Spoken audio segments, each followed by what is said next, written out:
dele. Fala, Cacai, tudo bem? Eu também esqueço, viu, Miguel? Se alguém me chamar de Antônio Carlos na rua, acho que eu nem olho. Tudo bem, Ana? Eu estou aqui com vocês. Oi, Cacai, bem-vindo, boa tarde. Só me chamavam de Antônio Carlos quando minha mãe ia brigar comigo. Quando era menina, falava Antônio Carlos e tal, porque senão ninguém me chama de Antônio Carlos, não. É isso aí. Cacai, então, muito bem-vindo, muito bom receber você. E há um tempo que a gente não se vê, estava com saudades. Como é que você está? Tudo bem? Tudo bem, trabalhando muito, um pouco preocupado com algumas questões do país, mas resistindo enquanto é possível, né? Acho que algumas coisas positivas estão andando. Acho que nós vamos fechar esse périplo aí do 8 de janeiro. Acho que tem uma boa possibilidade de fechar agora. Mas é claro que com toda uma preocupação ainda forte desse recrudescimento aí da direita no país, com vitórias fortes, aí me impressionou muito aquela discussão lá em Fortaleza, onde um candidato do PL, um menino muito novo, fez um ataque violento às mulheres, falando do feminicídio, que foi uma coisa que me impressionou. Até escrevi um artigo hoje sobre isso. O momento do país ainda não é bom, não, mas pelo menos estamos resistindo e acho que é muito importante que a gente tenha um fecho nessa investigação de 8 de janeiro, porque isso pode dar alguma possibilidade da gente avançar. Muito bem. Cacá, deixa eu fazer uma pergunta, depois a Aninha faz. Tem dois assuntos que eu queria conversar contigo. Um é sobre o 8 de janeiro. Você já mencionou aqui, mas já vamos desenvolver isso com um pouco mais de profundidade, que a gente tem essa notícia que saiu em toda a imprensa. Miguel, tá eu não ouvi, parou por um momento, não sei se foi eu ou se foi você. Você falou, vou fazer uma pergunta e aí saiu. Tá melhor agora? Está me ouvindo? Bem, estou te ouvindo bem. Está me ouvindo, Ana? Tô, pode ir, estou te ouvindo. Mas caiu para você também, quando interrompeu para o Cacai? Deu uma travada? Para mim, não. Não sei por quê. Esse StreamYard está traiçoeiro hoje. Cai para um, cai para Cacai, não, sobre o 8 de janeiro, tem essa notícia que a Polícia Federal vai publicar o indiciamento contra o Bolsonaro no início de novembro, né? Saiu no Globo, saiu em toda a imprensa, né? Um indiciamento contra o Bolsonaro, e tem a notícia também que o Procurador-Geral da República, né, ele associou, né, numa nova peça o 8 de janeiro ao processo de tentativa de golpe contra o Bolsonaro e Braga Neto, né? São dois processos distintos. Tem um quebra-quebra do 8 de janeiro, tem um processo contra o Valdemar Costa Neto, o Braga Neto, o Bolsonaro contra a tentativa de golpe. E o novo procurador da República, ele associou, né, os processos. Eu queria saber o que você sabe sobre isso, esses processos do 8 de janeiro, contra o golpe, o que você está vendo aí que pode sair esse ano? Miguel, é um pouco mais do que notícia, né? Na verdade, são duas coisas extremamente importantes. Quer dizer, eu tenho escrito, tenho debatido da necessidade de ter uma providência em relação ao 8 de janeiro, porque enquanto nós ficarmos sem ter essa definição, eu acho que o país fica sangrando, né? Você tem...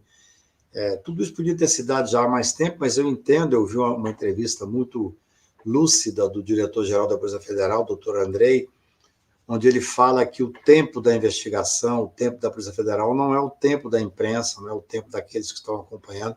Isso é uma verdade absoluta. A prova tem que ser feita de uma forma técnica, com um absoluto preciosismo para manter a integridade de tudo que vai ser levado depois ao Ministério Público. Mas aí nós temos dois pontos importantes. Fora esse fato de que nós estamos debatendo a extrema necessidade de que isso tenha um fim, quer dizer, até mesmo para o investigado. Eu escrevi um artigo dizendo que o Bolsonaro tinha o direito de ser processado e muita gente considerou que era, de certa forma, uma gozação, mas não é não. O investigado tem o direito de ter, num curto espaço de tempo, a definição do Estado. O Estado, com todo o seu poder de investigação, o seu poder persecutório, ele não pode, de maneira alguma, levar indefinidamente uma investigação. É uma angústia muito grande, é um pré-julgamento, é um julgamento que eu diria, sempre digo isso, que a investigação já é uma espécie de condenação. Aqui agora nós tivemos 2 fatos importantes. Um deles, ao que você aludiu, que é uma manifestação do Dr. Paulo Gonet, onde ele faz uma ilação por escrito de que entende haver um comprometimento daquelas investigações, o que é uma coisa, para quem espera uma definição criminal, é uma coisa extremamente importante. O segundo ponto é que agora, recentemente, o ministro Alexandre de Moraes deu 60 dias para a Polícia Federal terminar essa investigação. É claro, eu sou advogado criminal, estou acostumado a viver com isso.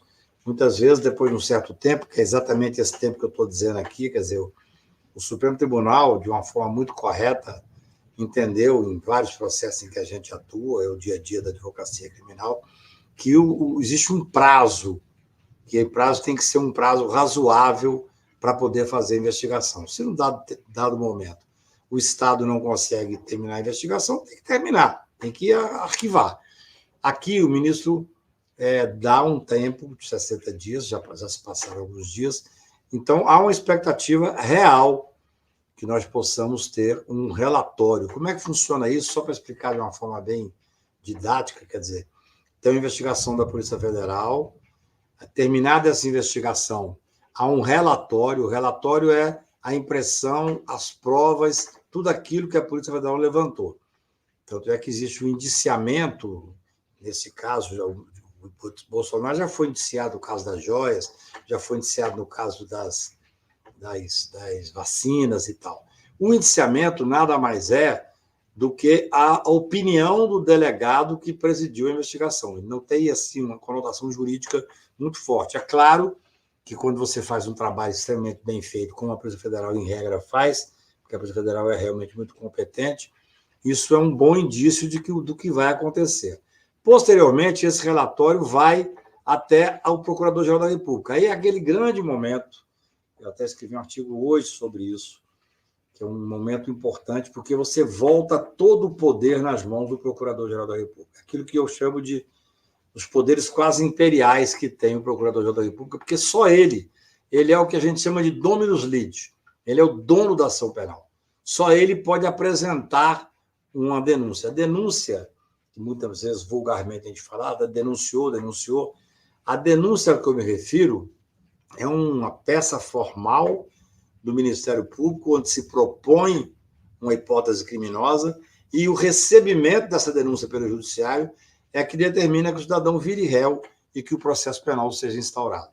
Então, é um momento crucial. Nós estamos num momento em que, quase certamente, deve haver um relatório com indiciamento de Bolsonaro, Braga Neto, General Heleno, outros políticos, espero que financiadores, porque, veja bem, nós tivemos no 8 de janeiro um momento em que o Poder Judiciário teve um papel fundamental na manutenção das instituições democráticas e da democracia no Brasil.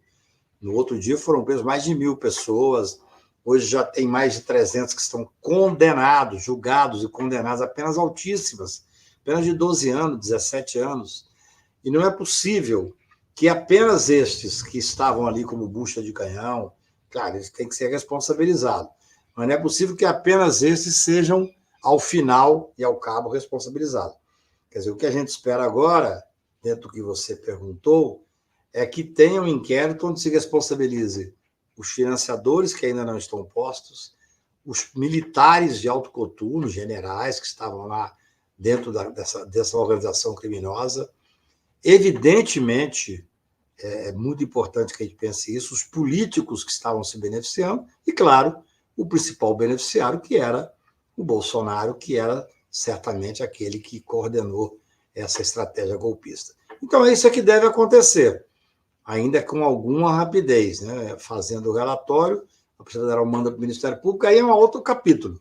Aí é um capítulo que nós vamos ter que cobrar uma ação efetiva do Ministério Público. Vocês se lembram que durante a pandemia, com todo o sofrimento que passou o Brasil, com mais de 700 mil mortos, responsabilização direta do presidente da República pelas ações que tomou, de pelo menos 1/3 desses mortos. Nós fizemos representação, nós fizemos um movimento enorme, escrevemos artigos, livros, e nada funcionou. Infelizmente, houve, naquele momento, uma frustração geral do país. Eu até escrevo um artigo hoje, que deve sair quinta-feira, que eu falo que é hora de ter o relatório do caso do 8 de janeiro, é hora de ter a denúncia de 8 de janeiro, denúncia criminal, feita pelo doutor Procurador da República, e, por que não, voltarmos a discutir os relatórios feitos na pandemia, que foram simplesmente deixados numa gaveta, que não estão... Quer dizer, aqueles que foram pedidos, tecnicamente falando, que foram pedidos arquivamento e que foram arquivados, estes, só fato novo pode reabrir essa jurisprudência do Supremo. Porém, eu vi e li que o próprio ministro Alexandre determinou que a continuação de investigação de alguns fatos relativos à pandemia. Então, o momento é muito rico. O momento é um momento de acerto de conta com o Brasil. Um Brasil que quer dar certo, um Brasil que quer deixar de lado essa questão policial, mas, evidentemente, colocando responsabilidade naqueles que foram os principais mentores da possibilidade de um golpe de Estado. Muito bom. Eu queria trazer um outro tema também, Cacai, por falar em responsabilidades, de algo que começou lá em Londres ontem. Vou colocar aqui para a gente até um vídeo.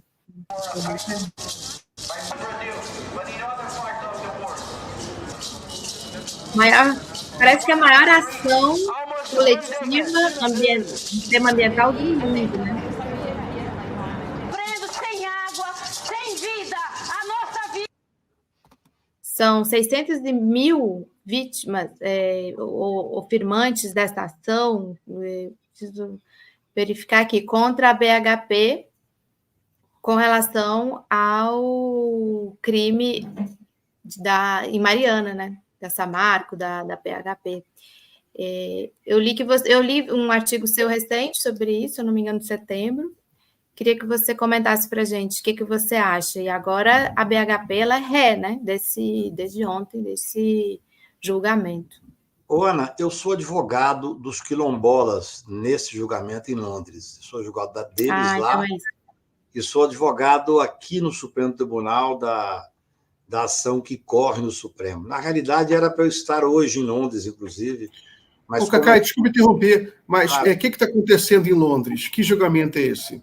É o seguinte, quando houve o caso de Marianas, que completa 9 anos, agora dia 5 de novembro, foram algumas dezenas de mortes e mais de 600 mil quilombolas, pessoas ribeirinhos, os povos originários, pessoas que moravam na região, que foram diretamente prejudicados. Esse escritório de londrino fez um trabalho muito interessante, um trabalho criterioso para poder identificar 630 mil pessoas que foram prejudicadas pelo crime de Mariana. É crime, não é um desastre, é muito mais do que um desastre. Bem, durante anos se tentou fazer alguma coisa no Brasil para tentar fazer o recebimento aqui, a indenização devida a essas pessoas. Aí tem uma coisa extremamente delicada, né? Como no Brasil, em 9 anos, nada foi feito, agora estão dizendo que sexta-feira vão assinar um acordo. Olha só, Miguel, a Ana deve ter lido um artigo que eu escrevi, naquela mesa estão faltando eles. Por quê? Porque o governo, de forma, infelizmente, autoritária, é um governo que eu apoio, mas é um governo de forma autoritária, sentou à mesa com as mineradoras, é algo inacreditável para o governo popular. Sentou à mesa com as mineradoras, que são aquelas que estão acostumadas a mandar no mundo inteiro, não é só no Brasil. Aqui no Brasil, eles tiram o dinheiro todo que pode julgar e depois não querem que os municípios possam pleitear contra elas. É algo teratológico. Então, aqui, sentaram à mesa as mineradoras, 2 estados que foram prejudicados, claramente prejudicados, Espírito Santo e Minas Gerais. Por incrível que pareça, a Bahia não sentou.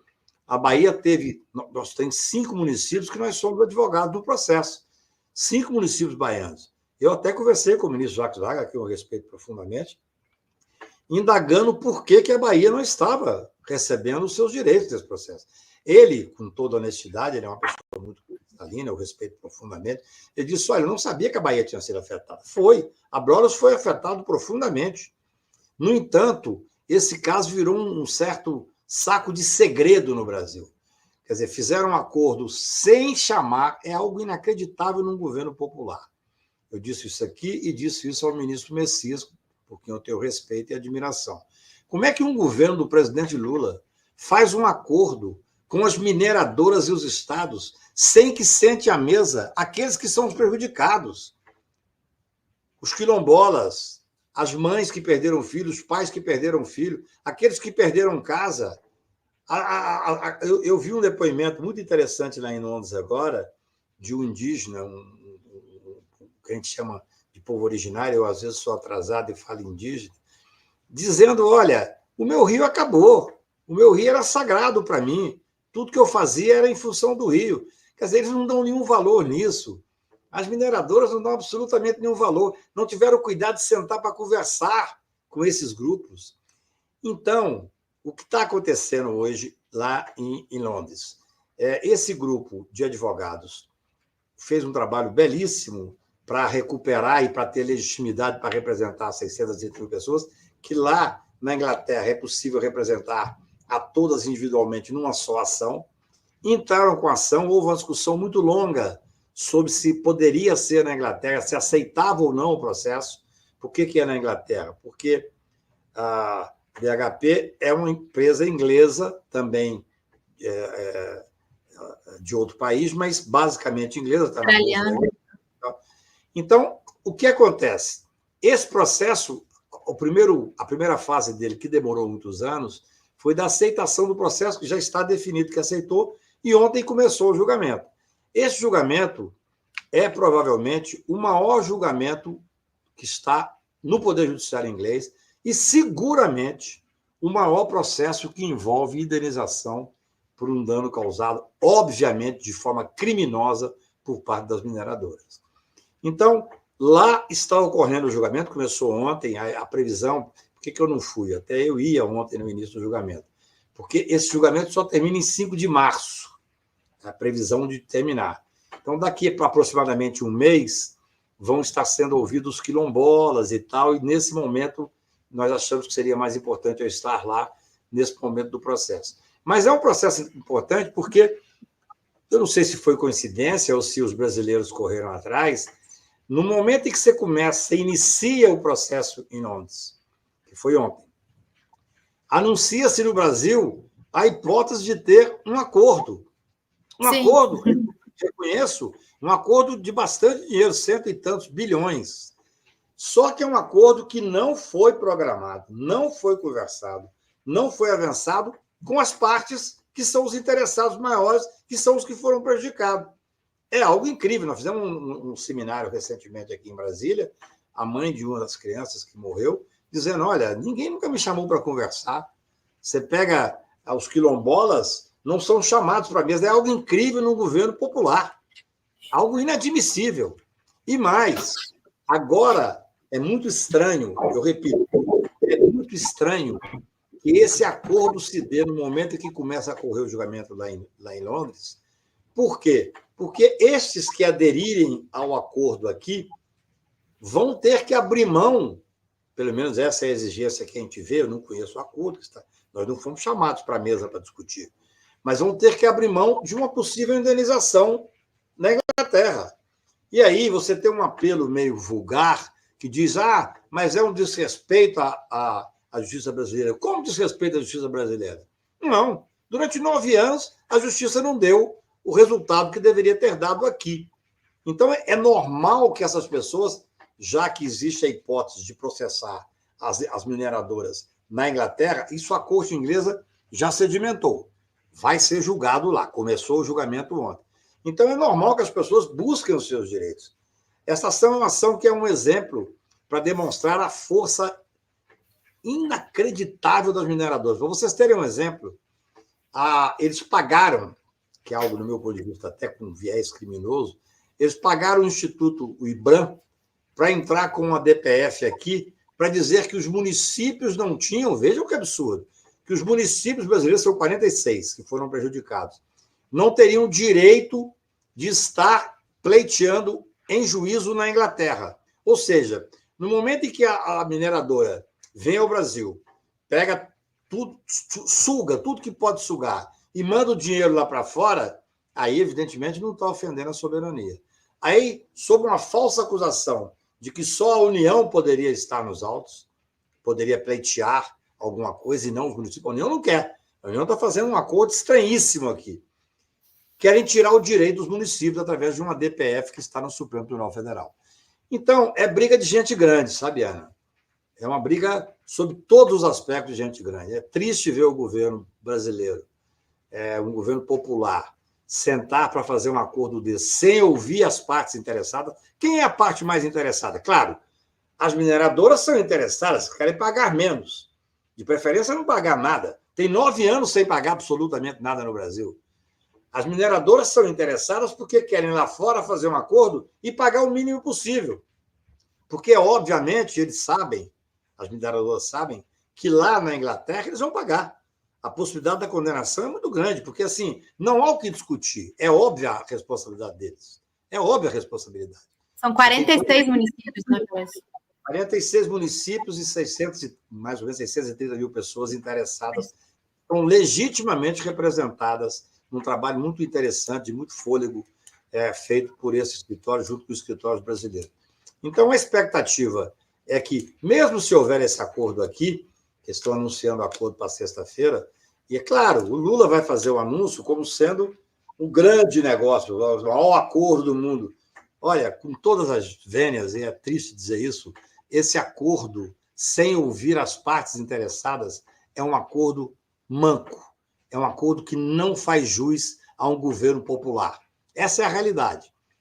É claro, nós não podemos nunca impedir que quem tem interesse em receber, vai receber. A pessoa está 9 anos sem receber, perdeu a casa, perdeu familiares, perdeu plantação, perdeu o meio de sustentação do Rio de Janeiro, no Rio Doce. É óbvio que não seremos nós que vamos colocar qualquer empecilho para que eles possam receber. Mas nos cabe alertar. Por que não foram chamados para a discussão?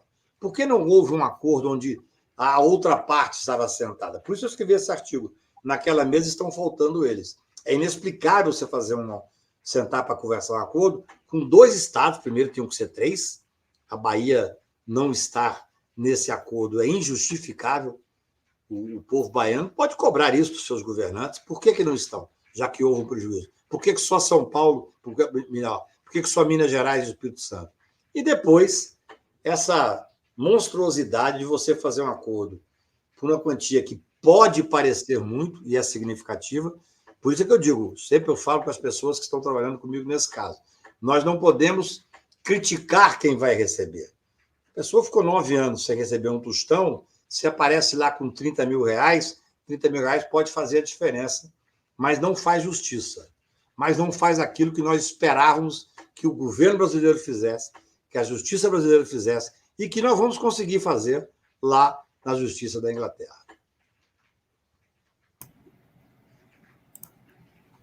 Só acrescentando, Cacai, que as exportações brasileiras de minérios de ferro estão batendo recordes históricos, né? As mineradoras estão ganhando dezenas e dezenas de bilhões de dólares com a exportação de minério. Então, não é falta, elas não estão vivendo nenhuma crise financeira, né? Não que isso tenha alguma importância, né? Mas só para pontuar isso. Sem dúvida nenhuma. Não, na verdade, eu acho que existe uma questão pesada quando você contrata um escritório de advocacia, que estão fazendo o papel deles, é claro, o cidadão está advogando, está trabalhando, para dizer que os municípios não poderiam estar litigando na Inglaterra. Ora, quer dizer, no momento em que uma empresa inglesa vem aqui, suga todo o potencial que podia sugar de uma determinada região, leva para fora bilhões e distribui entre os acionistas lá. Aí, nesse momento, você não pensa em soberania nacional. Aí, depois, os municípios que foram diretamente atingidos resolvem fazer aquilo que é o mínimo que eles tinham obrigação de fazer, que é estar na justiça pleiteando a indenização depois de 9 anos, gente. São 9 anos. Eu imagino, eu não posso afirmar isso, que eu não quero ser leviano, mas se não tivesse essa ação na Inglaterra, não teria acordo no Brasil. Na realidade, esse acordo do Brasil se dá. Será que é uma coincidência? No momento em que a ação lá é aceita, no momento em que a ação lá começa a ser julgada. Ontem, eu fiquei muito bem impressionado com a repercussão, não é só no Brasil, não, a repercussão no Brasil foi razoavelmente grande. Mesmo Mas lá fora foi muita repercussão. Muita. Lá no exterior foi muita repercussão. É claro que aqui você tem 1 ou 2 jornais que a gente sabe que estão a serviço, faz parte do jogo, estão a serviço das mineradoras e tal. Mas, no geral, mesmo dentro do Brasil, foi dado espaço a essa indignação natural daqueles que não foram contemplados. E mais do que isso, foi dado espaço a essa coincidência, entre aspas, de ter começado o julgamento lá no momento que se faz o acordo aqui. Quer dizer, a ideia é que a condenação lá pode chegar a 36 bilhões de pounds. É talvez a maior ação em andamento no judiciário, se não em inglês, certamente, mas talvez no judiciário como um todo, né? Porque hoje a Inglaterra não é mais a Europa. Então, é uma ação importantíssima e também tem uma questão toda da dignidade. Eu, com muita honra, defendo os quilombolas nessa ação e posso afirmar que eles não foram ouvidos aqui no Brasil, nesse acordo que estão fazendo. Claro, repito, não serei eu a tentar impedir o acordo, porque a pessoa que julgar, olha, estou cansado, eu tenho 9 anos, eu quero receber o tanto que eles vão pagar, porque senão eu acabo, vou demorar mais tempo ainda. Isso é um direito da pessoa. Agora, exigir que se abra mão do direito de receber lá fora, para que receba aqui aquilo que é muito aquém do que deveria receber, eu acho que não condiz com o governo democrático. Muito bem. Aninha, só queria ter que liberar o Cacai daqui a pouquinho. Só a última pergunta, Cacai.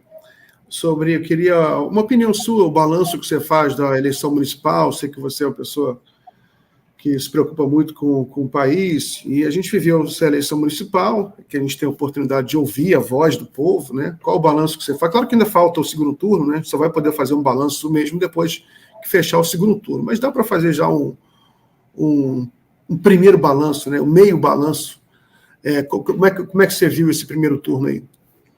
Eu tenho algumas preocupações, Miguel. Primeiro, eu acho que a eleição do Lula, das últimas eleições contra Bolsonaro, foi um marco da democracia brasileira. Se o Lula disse isso aqui em casa no dia que ele foi diplomado, nós fizemos uma recepção para ele aqui, ele disse que só foi candidato porque ele sabia que era o único que poderia vencer o fascismo, que venceu o grupo do Bolsonaro, e é verdade. Claro, teve que fazer um leque grande demais e tal, mas conseguiu vencer.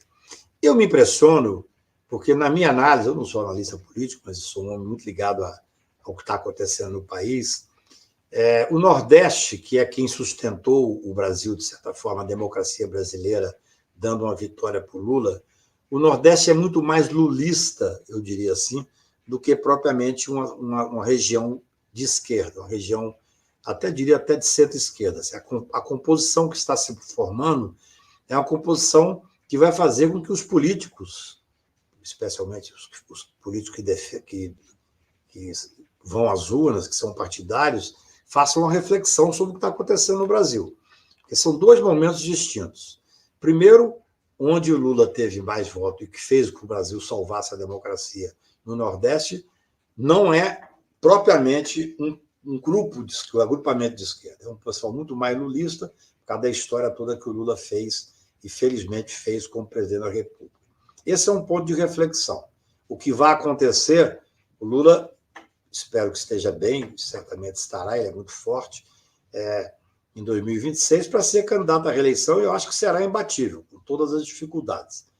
Mas depois vai haver uma necessidade de reciclar e de fazer uma discussão grande nacional sobre nós que somos democratas. Eu nem digo esquerda não, viu, Miguel e Ana? Eu digo sobre democracia. Porque o que nós estamos vendo, por outro lado, é um tiro na democracia. Eu ontem vi um rapaz novo, candidato a prefeito de Fortaleza, fazer loas ao feminicídio. Vocês devem ter visto. Uma coisa completamente deprimente. Ele dizendo, feminicídio, morre muitas mulheres, dane-se. Candidato a prefeito de Fortaleza. É algo completamente inadmissível. Depois, o Brasil passa por uma necessidade de reflexão, Miguel, que eu tenho escrito sobre isso e tenho tentado debater sobre isso, sobre a responsabilização daqueles que deliberadamente cometem crimes eleitorais e crimes que vão além do eleitoral. Por exemplo, Pablo Marçal, em São Paulo. Depois de todos os absurdos que fez, das mentiras deslavadas, ele usou um laudo falso no último dia de forma covarde contra o Boulos, porque sabia que não daria tempo de ser desmentido. Felizmente, ele perdeu. Se tivesse ganhado, se tivesse ido para o segundo turno. Ou seja, o fato de ter acabado a eleição de São Paulo não vai fazer com que se apure a responsabilidade eleitoral e criminal. Esse cidadão poderá continuar sendo candidato usando a mentira, o engodo, de forma deliberada na questão eleitoral? Isso é uma coisa que me preocupa muito. São questões como essa que me fazem crer que nós precisamos ter realmente um momento de reflexão no Brasil e, para isso, dando um passo atrás no que estávamos falando, é extremamente importante que sejam responsabilizados o 8 de janeiro, que foi uma tentativa de golpe, então, que influenciava diretamente na questão eleitoral, porque se tivesse tido aquele golpe, acabariam as eleições, não teria mais eleição. Então, o momento é muito delicado. Eu acho que nós estamos passando por um momento em que, esse momento é mundial, né? Que a extrema-direita se fortaleceu muito. A extrema-direita tem como estratégia a mentira e o engodo. Isso é um fato. Eles não têm nenhuma preocupação com a mentira, não têm nenhuma preocupação com as fake news, não têm nenhuma preocupação com uma estratégia de desestruturar aquilo que foi de conquista humanista. Não é do PT, não. É de séculos, inclusive, de outros países. Então, eu me preocupo muito. Essa eleição é uma eleição que me deixou mais preocupado, eu diria, no todo, do que feliz, porque acho que demonstrou que o país é um país onde a direita cresceu muito, a extrema-direita cresceu muito, de forma... A gente acha que é desordenada, mas, na minha visão, não é desordenada, não. Existe uma concatenação no caos. O caos é a estratégia deles. A estratégia é a mentira, a estratégia é o caos, é dizer da não política. Então, acho que está na hora de nós pensarmos um pouco. Claro, tem que esperar terminar, porque se você tem uma vitória significativa da democracia em Fortaleza, em Cuiabá, hoje eu vi uma cena impressionante, quer dizer, o Bolsonaro foi fazer campanha em Cuiabá e foi um desastre absoluto. A gente comentou mais cedo. Foi um desastre. É uma cena engraçada, assim, né? Porque ele é um homem desconectado, ele não sabe nem direito onde está, ele não fez nada. Então... E aí depois eu conversei com algumas pessoas de lá, eu já advoguei para governadores do estado, conheço muita gente lá, disse que foi um desastre, assim, que provavelmente ele vai fazer com que um cara do PL lá perca as eleições, vai ajudar a perder. Muito possível, muito provável. Exatamente. Então, assim, ainda há muito o que fazer até terminar as eleições, mas o momento é de apreensão. O Trump com chance de ganhar nos Estados Unidos. Ou seja, eu acho que é um momento de reflexão. A esquerda, os democratas, vamos chamar assim, têm que saber que precisam conversar, precisam renovar, precisam ser mais humildes, precisam fazer uma política que chegue mais às pessoas. É óbvio que nós não podemos adotar, Miguel, os métodos da barbárie. Eu sempre digo isso. O Lula, quando ganhou a eleição do Bolsonaro, ali era a democracia contra a barbárie. A democracia ganhou com a eleição. No entanto, nós não podemos usar os métodos da barbárie, senão nós estaremos perdidos naquilo que é essencial, que é continuarmos sendo os democratas para fazer um Brasil melhor, um Brasil mais justo e mais igual.